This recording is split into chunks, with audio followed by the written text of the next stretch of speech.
So, wir kochen jetzt zusammen. Da eure Veranstaltung ja nicht an einem Ort stattfinden kann und wir alle zusammen streamen, tun wir es jetzt einfach in meiner Küche. Ihr guckt zu, macht das, was ich tue und dann werden wir schon einen gemeinsamen Weg finden, damit ihr einfach den perfekten Hauptgang nachher auf eurem Teller habt. Also immer gut aufpassen. Wenn ich Live Plus richtig verstanden habe, dann ist es ja genauso wie beim Kochen bei euch auch so. Es geht um Lifestyle, es geht um Gesundheit, es geht einfach um das Bestmögliche aus Sachen rauszuholen und genauso ist es bei uns in der Küche. Deswegen werden wir ein Top-Team und starten jetzt mit den Sachen, die am längsten dauern, natürlich zuerst. Das zum einen, wir müssen Kartoffeln kochen. Wir kochen die schon mal vor, damit es nachher schneller geht.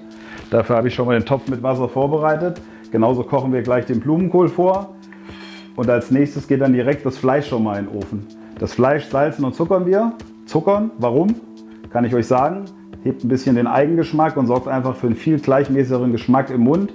Und dann die nächste Frage, die sich der Nächste jetzt schon wieder stellen wird, warum würzt ihr denn vorher? Weil ich glaube, dass der Geschmack nicht mehr nach innen kommt, wenn man erst nachher Salz drüber streut. Dann schmeckt es außen salzig und im Kern nur noch Fleisch. Ich möchte aber, dass es innen schmeckt, außen schmeckt und insgesamt schmeckt. So, Kartoffeln kochen wir in reichlich Wasser. Ich suche mir jetzt mal die aus, die alle etwa gleich groß sind. Die anderen gibt es morgen im Kartoffelpüree. Ich hatte es ja schon gesagt, neue Kartoffeln. Das Schöne ist, dass die Haut sehr, sehr dünn ist. Das heißt, man muss sie nicht schälen. Aber beim Kochen muss man auch gucken, dass man ordentlich Salz dran macht. Sonst schmecken die nachher nämlich auch nicht. Salzkartoffeln heißen ja nicht umsonst Salzkartoffeln. Wir machen quasi Salzdrillinge mit Schale. Und parallel packen wir auch schon mal den Blumenkohl ins Wasser. Der kann auch schon mal kochen. Hier auch schon Wasser vorbereitet. Kommt auch ein Schwapp Salz rein. Und damit er nachher seine Farbe behält, machen wir noch ein bisschen Zitrone mit rein. In dem Fall Bio-Zitronen. So, man muss nicht zwingend alles Bio kaufen. Wichtig ist erstmal, dass die Qualität stimmt. Aber bei Zitronen, gerade wenn man auch die Schale mit benutzen will, sollte man schon Bio kaufen. Und Blumenkohl ab ins Wasser. Bei dem Blumenkohl ist noch ganz wichtig, dass ihr den nicht mausetot kocht. Ne? Also wir wollen noch Biss, weil der kommt nachher noch mal ganz kurz in den Ofen. Deswegen, er braucht noch ein ganz bisschen Biss. Also man darf schmecken, dass er frisch ist. Wenn er nachher schmeckt wie aus dem Glas oder tiefgefroren, ist das leider Thema verfehlt. Also er darf noch Biss haben, so wie auch ein Stück Fleisch immer Biss haben darf. Das ist auch das nächste, was jetzt in den Ofen muss. Wir machen das weltberühmte Rückwärtsgaren. Wenn man Fleisch rückwärts gart, muss man es vorher salzen und zuckern. Zuckern wegen Eigengeschmack, salzen und zuckern. Und dann machen wir es auf dem Gitter und lassen es jetzt bei 56 bis 60 Grad. Also wenn ihr eine digitale Anzeige habt, gerne 56 Grad, sonst gehen auch 60 oder 62. Packen wir es jetzt für 45 Minuten in den Ofen. Was wir dann damit machen, seht ihr dann. Das wäre jetzt zu viel auf einmal. Also wie ich schon gesagt habe, Fleisch, zuckern und salzen. Dafür machen wir nur die letzte Sehne noch ab. Das ist nämlich das, was nachher Pfiff in euren Zähnen ist und was man nicht so gerne hat. Und jetzt mutig salzen. Und dann Zucker. Jetzt packen wir es in den Ofen, 56 bis 60 Grad, wegen mir auch 62 Grad, 45 Minuten. Unten was den Saft auffängt. Das Wichtigste bei so einem Gericht ist ja die Soße. Damit wir eine richtig schöne Soße kriegen, brauchen wir jetzt erstmal ordentlich Zwiebeln. Rote schmecken einfach ein bisschen lieblicher, nicht so hart, nicht so scharf, haben ein ganz anderes Volumen nachher. Machen einfach einen viel besseren Geschmack und sehen auf dem Teller nachher auch noch ein bisschen schöner aus. Ist ja nicht ganz unwesentlich, muss ja auch gut aussehen. Ne? Zwiebelschneiden ist ja auch immer so eine Sache. Wichtig ist, dass ihr auf eure Finger aufpasst. Gibt es jetzt auch noch die kleine Brandschneideschule. Wichtig ist immer Daumen hinter die Finger und die Finger müssen gerade sein, weil dann könnt ihr immer nur noch daran vorbeischneiden. Guckt, ihr könnt euch gar nicht schneiden. Ihr könnt Hans Guck in die Luft machen, guckt hin, wo ihr wollt. Aber ihr könnt immer wieder einfach runterschneiden, runterschneiden, runterschneiden. Und das gleiche funktioniert dann auch am Produkt. Für die Soße lassen wir ja dann gleich ordentlich Zucker karamellisieren, weil wir brauchen auch da wieder ein bisschen Süße, um kompletten Geschmack zu haben. Dann geben wir die Zwiebeln und ein ganz klein bisschen Butter dazu, dass die Zwiebeln so ein bisschen braune Farbe kriegen. Und dann der Karamell, die Butter, die Zwiebeln, dann hat man schon eine sehr, sehr gute Grundnote. Wenn es dann richtig karamellisiert ist, die Zwiebeln, machen wir einen Schuss Rotwein dran und bitte nicht den teuersten. Wir wollen nur ein bisschen von der Säure, von dem Rotwein-Flavor. Und es wäre Wahnsinn, wenn ihr einen 100 € Rotwein an die 3 € Zwiebeln schüttet. Trinkt den lieber nachher dazu. Und dann füllen wir mit dem Fond auf und lassen das so mindestens 2/3 runterkochen. Damit man so eine ganz kräftige, intensive, süße, salzige, fleischige Jus hat. Und wenn ihr die vegetarische Variante macht, alles ganz genauso, nur ihr nehmt halt nicht den Fleischfond, den Rinderfond, sondern nehmt den Gemüsefond. Und den lasst ihr auch einfach um 2/3 runterkochen. Und dann habt ihr eine vegetarische braune Soße, wo jeder denken würde, es ist Fleisch drin. Zack, so sieht er aus. Weiß, wie ihn Gott geschaffen hat.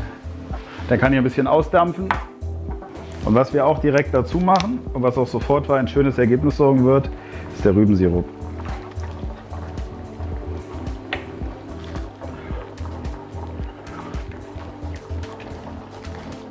Das wird super.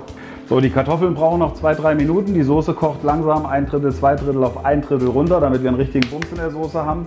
Damit wir noch ein ganz bisschen Dip zu den Kartoffeln haben, habe ich einen griechischen Joghurt gekauft.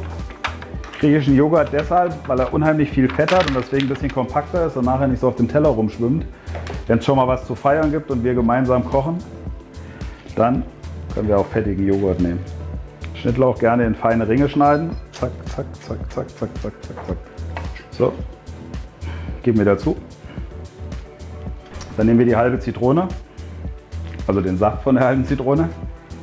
Wir brauchen ja ein bisschen Frische und Säure und soll sich gesund anfühlen. Man kann auch eine Zitronenpresse nehmen, die muss man nur leider immer sauber machen. Deswegen, wenn der Händedruck einigermaßen funktioniert, nehmt die Hand. Dann brauchen wir hier auch ein bisschen Salz. Immer ein bisschen mehr als man denkt, dann hat man in der Regel den richtigen Geschmack. Zitrone, Salz, Joghurt, Schnittlauch. Einfache Nummer, aber nachher schön frisch und auch ein guter Kontrast zu der kräftigen Soße, zu dem dunklen Fleisch. Beziehungsweise passt das auch mega geil dann zu dem Blumenkohl mit der Bröselbutter. Es duftet, es duftet, es duftet. Wir nähern uns ja jetzt schon langsam unserem Vorbereitungsende. Am Anfang denkt man immer noch, schaffen wir es nicht, schaffen wir es. Aber eigentlich waren wir jetzt in dieser Viertelstunde schon extrem effektiv. Kartoffeln sind gleich fertig, Soße kocht langsam runter, Blumenkohl ist schon gekocht, Schnittlauchdip ist fertig. Uns fehlt jetzt noch die Bröselbutter für unseren Blumenkohl, also bei den Vegetariern. Und den Spargel und die Pfifferlinge braten wir nachher genau in dem Moment, wo wir das Roastbeef braten. Und dann könnt ihr schon anrichten. Das heißt, wir haben jetzt noch 5 Minuten effektive Arbeit. Tischdecken, Tischdecke drauf, Teller drauf. Und dann können wir uns fast schon um das Finalisieren von dem Gericht kümmern. Wir brauchen jetzt ein ordentliches Stück Butter für die Pfanne. Beziehungsweise auch hier wieder Vegetarier bzw. Veganer. Dann nehmt ihr das Öl eurer Wahl und dann kommt Panko dazu. Das ist viel grober wie so ein typisches deutsches Paniermehl und es wird auch gleich viel krosser. Bei unseren Panko-Bröseln geben wir natürlich auch ein bisschen Salz für den Geschmack dazu und auch ein ganz bisschen Süße, damit wir wieder das Gleichgewicht haben, Süße und Salz. Und jetzt seht ihr schon, wenden, so, und jetzt haben wir das, was wir wollten. Hier werden sie schön braun. Kann auch ruhig mal 1, 2 dunklere dabei sein, das ist nachher der Geschmack, den wir haben wollen. So, Kartoffeln abschütten. Und jetzt auf keinen Fall mit kaltem Wasser abschrecken, sondern wir lassen die jetzt stehen, dass die schön ausdampfen. Die Kartoffeln sind schön ausgedampft, sieht man. Weil wenn man sie im Wasser stehen lässt, dann saugen die sich mit Wasser voll und man hat nachher fast keine Chance, dass sie knusprig werden. Deswegen immer schön ausdampfen lassen. Wir schneiden sie jetzt oben und unten ein ganz bisschen gerade. Weil dann bleiben sie zum einen stehen und wenn wir nachher anrichten, haben wir eine schöne Optik. Alles, was wir hier kochen, ist vom Rezept her für 2 Personen ausgelegt. Jetzt machen wir ein ganz bisschen Olivenöl drüber. Müssen wir auch nicht in Olivenöl ersaufen, sondern nur für den Geschmack.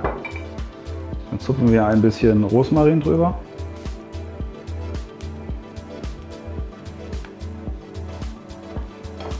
Machen hier noch ein bisschen angedrückten Knoblauch dazu.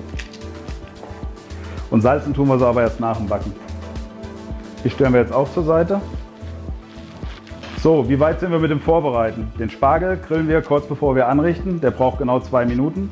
Dazu machen wir die Pfifferlinge und ein ganz bisschen von dem Lauch. Also fertig. Unsere Butterbrösel für den Blumenkohl fertig. Der Schnittlauchdip für den Blumenkohl, für die Trillinge fertig. Der Blumenkohl ist auch fertig.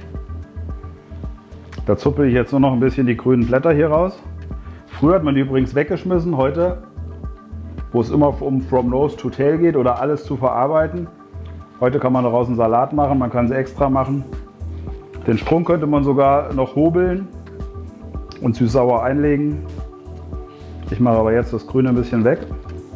Und den Blumenkohl schieben wir nachher mit zu den Trillingen in den Ofen. Den bereiten wir jetzt auch ein bisschen vor, weil wir schieben den nämlich so rum in den Ofen. Weil dann können wir jetzt von oben nämlich die Butter reinstreuen und dann läuft die nachher zwischen dem Geäst von dem Blumenkohl rum. Und der Blumenkohl nimmt schön den Buttergeschmack an. Machen auch noch mal ein bisschen Salz drauf. Und so schieben wir den nachher auch im Ofen. Also so im Ofen schieben, von oben nach unten, dass die Butter schön durch den kompletten Blumenkohl zieht. Auch noch ein bisschen Rosmarin draufpacken. Salbeiblätter, bisschen Thymian. So, der große Moment ist gekommen. Das Fleisch ist jetzt 45 Minuten im Ofen, sprich wir müssen es nur noch anbraten. Wenn wir das Fleisch dann rausgenommen haben und in der Pfanne liegt, schieben wir die Trillinge und den Blumenkohl rein und machen auf Grillfunktion, dass die Kartoffeln schön kross werden. Unseren Schnittlauchjoghurt haben wir eh fertig, unsere Bröselbutter ist fertig. Wenn das Fleisch dann aus der Pfanne kommt, braten wir noch ganz kurz den Spargel und die Pfifferlinge an und reiben ordentlich Parmesan drüber. Und dann können wir schon anrichten für die besten Teller der Welt. Ein bisschen Rosmarin, dass das Öl das auch gleich annimmt. Und dann holen wir unser Fleisch aus dem Ofen. Jetzt seht ihr es. So, die Struktur ist ein bisschen fester geworden, 56, 60 Grad.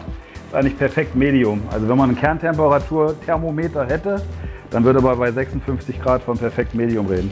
Wir braten es jetzt von jeder Seite so 1 Minute 30 an.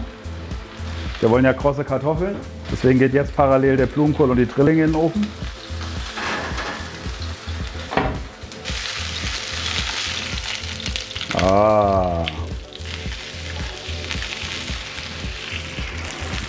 So, und jetzt nehmen wir das Fleisch raus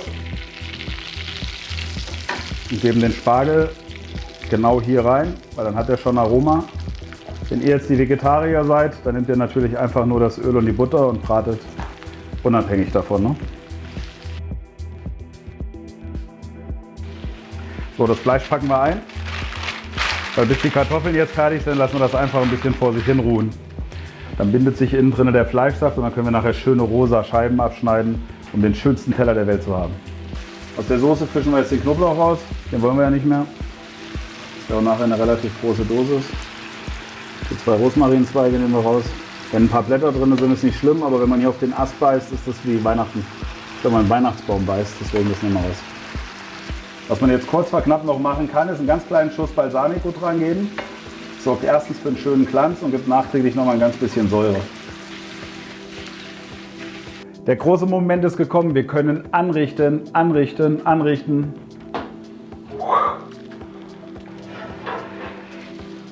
Die Trillinge, der Blumenkohl, die Trillinge.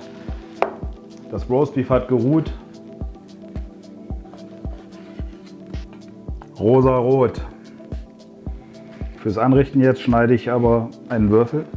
So. Hier sieht man noch mal besser, dass es tatsächlich rosa ist. Jetzt machen wir einen alten Apachentrick. Wir nehmen ein bisschen von dem französischen groben Senf. Das ist der mit den Körnern. Streuen da erst ein bisschen viel. Machen da ein bisschen oben drauf. Jetzt drücken wir oben den Schnittlauch fest. Tupfen es ein bisschen ab, damit der Teller schön sauber bleibt. Stellen es auf den Teller. Dann setzen wir 3 von unseren Kartoffeln dazu. Und 3. 1, 2, 3. So, hier ist der grüne Spargel und unsere Pfifferlinge. Jetzt kommt der große Moment, unsere Soße.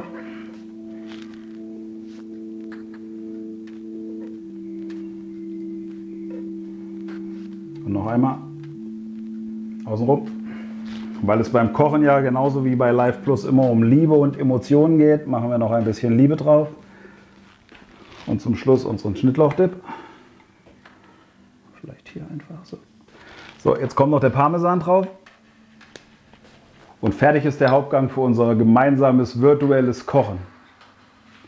Jetzt machen wir das gleiche nochmal in vegetarisch, sprich Fleisch an die Seite.